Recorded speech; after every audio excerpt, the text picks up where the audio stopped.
It's 105.3 RNB, your girl Olympia D. Money Matters Monday. And today we're talking about student loans. But today is a little bit of a different twist because we're talking about those new borrowers that are out there, like myself. All right, so today we got our financial planner, educator, and fire expert, Miss Jackie Cummings Koski. And Jackie, you got some new details for the new borrowers, right? I do. We talked about the new student loan repayment plans a couple weeks ago, but that was for the existing borrowers where they were getting letters to say, you got to get off of this old plan or else you're going to be in big trouble. So what about our new borrowers, like your daughter and a lot of other people we know? They're like, okay, we're in midstream and now I have different options.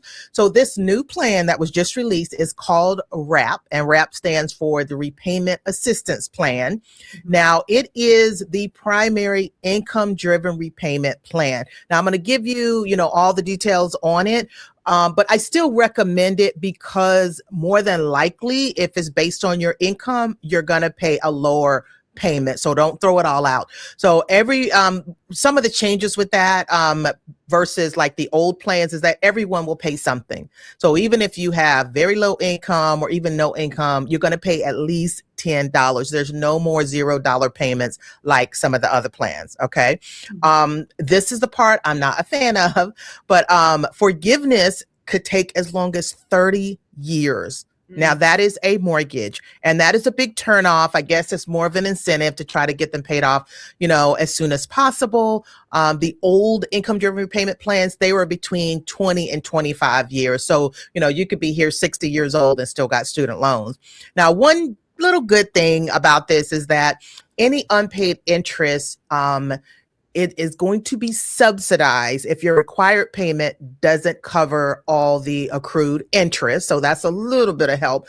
Now, remember that when your student graduates, they still have that 6-month grace period. That is something I didn't know when I graduated. So at least that'll give them time to transition after graduation, finding a job and all that, so they don't have to freak out that they have to immediately start paying back these student loans. But again, the new plan is the RAP plan, and it is better than the regular standard repayment plan.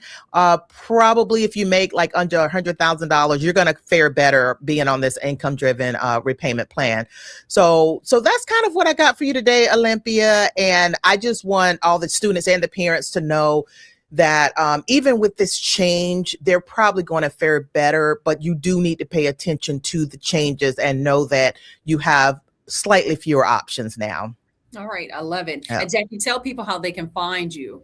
Yeah, they can find me by going to JackieCummingsKoski.com or anywhere by the same name on social media. And I'm going to shout out a podcast that I do talk about this stuff. It's called Catching Up to Fi. So just hit me up. I love sharing this stuff and I want to keep you in the know. All right. I love it. And of course, thank you for joining us for another Money Matters Monday right here on 105.3 RNB.